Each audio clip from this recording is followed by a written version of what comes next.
ഇവിടെ മാധ്യമങ്ങളിൽ ഇപ്പോൾ ഒരു പുതിയ ചർച്ചക്ക് ആരംഭം കുറിച്ചിട്ടുണ്ട്. നവസലഫിസം.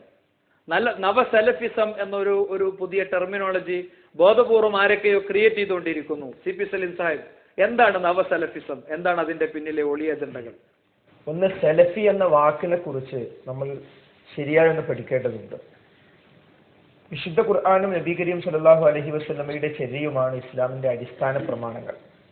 അത് രണ്ടും ദിവ്യ സന്ദേശമാണ്, വിശുദ്ധ ഖുർആനും പ്രവാചക ചര്യയും.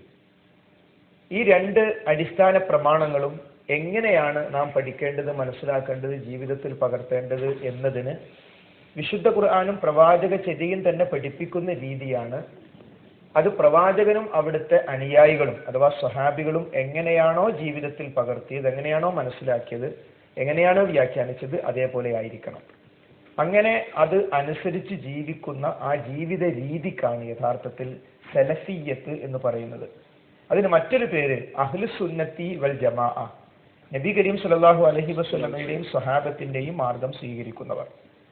ലോകത്ത് ഭിന്നിപ്പ്, അടിസ്ഥാനപരമായ ഭിന്നിപ്പ് ഇന്ന് അറിയപ്പെടുന്നത് മുസ്ലിങ്ങൾ രണ്ട് വിഭാഗങ്ങളായിട്ടാണ്. ഈ ശബ്ദം കേൾക്കുന്ന പ്രേക്ഷകർക്കൊക്കെ അത് പെട്ടെന്ന് പറഞ്ഞാൽ മനസ്സിലാകും. ഷിയാക്കളും സുന്നികളും. ഈ സുന്നികൾക്ക് മൊത്തത്തിൽ പറയുന്ന പേരാണ് സലഫികൾ അല്ലെങ്കിൽ അഹ്ലുസുന്നത്തി വൽ ജമാഅ എന്നത്.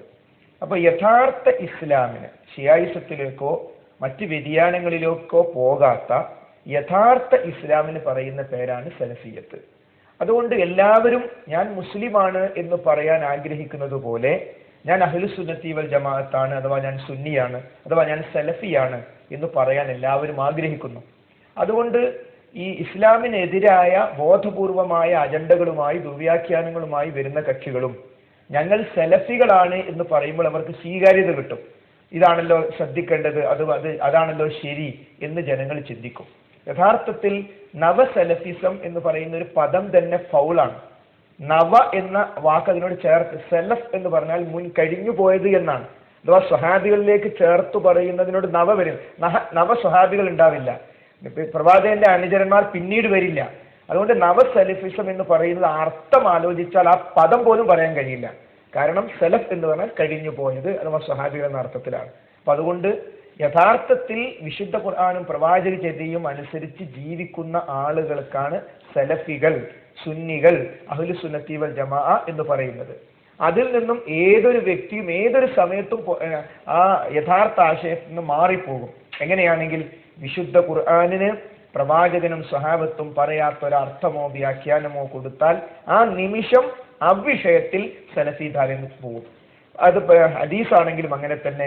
ജീവിതത്തിന്റെ ഏതെങ്കിലും ഒരു കാര്യത്തിൽ, സാമ്പത്തിക രംഗത്ത് ഖുർആനും ഹദീസും പഠിപ്പിക്കുന്ന സ്വഹാബത്തിന്റെ രീതിശാസ്ത്രത്തിൽ നിന്ന് അല്പം പിന്നോട്ട് ആ വിഷയത്തിൽ അയാൾ സലഫിയാവുകയില്ല. അപ്പൊ അതുകൊണ്ട് അത് യഥാർത്ഥത്തിൽ ഒരു കക്ഷിയുടെ പേരല്ല, ഒരു പാർട്ടിയുടെ പേരല്ല, അതൊരു രീതിശാസ്ത്രത്തിന്റെ ഒരു മെത്തഡോളജിയുടെ പേരാണ്. ലോകത്ത് ഭൂരിപക്ഷം ആളുകളും ഞങ്ങൾ സലഫികളാണ് അഥവാ അഹ്ലുസുന്നത്തി വൽ ജമാഅയാണ് അഥവാ സുന്നികളാണ് എന്ന് പറയുന്നവരാണുള്ളത്. ഈ കാര്യം നമ്മൾ ശരിക്കും പഠിച്ചാൽ യഥാർത്ഥത്തിൽ നവസലഫിസം എന്ന പദം ഉപയോഗിക്കാൻ സാധ്യമല്ല. ഏതുപോലെ ഇസ്ലാമിക തീവ്രവാദം, ഇസ്ലാം എന്ന് പറഞ്ഞാൽ സമാധാനം, സമാധാനപരമായ തീവ്രവാദം, ഇസ്ലാമിക ഭീകരവാദം, സമാധാനപരമായ ഭീകരവാദം. അതേപോലെ തന്നെയാണ് നവസലഫിസം എന്ന് പറഞ്ഞാൽ പുതിയ പഴയ ആ പദം തന്നെ ശരിയല്ല. ദയവ് ചെയ്ത് ഇനി ആരും അത് പ്രയോഗിക്കരുത്. അത് യഥാർത്ഥ അർത്ഥം അറിയുന്ന ആൾക്കാർ ചിരിച്ചു പോകും അത് കേൾക്കുമ്പോൾ. നവസലഫിസം എന്നത് അതിന്റെ പദപ്രയോഗം തന്നെ തെറ്റാണ് എന്ന വളരെ വ്യക്തമായ സമർത്ഥനമാണ് CP സലീം സാഹിബ് ഇവിടെ നടത്തിയിട്ടുള്ളത്. അതിന്റെ ഒരു തികച്ചും ഒരു ഇസ്തിലാഹിയായ സാങ്കേതികമായ സലഫ് എന്നത് ആരാണ്, എങ്ങനെയാണ് എന്നത് വളരെ ഒരു ചെറിയ രീതിയിൽ ഒന്ന്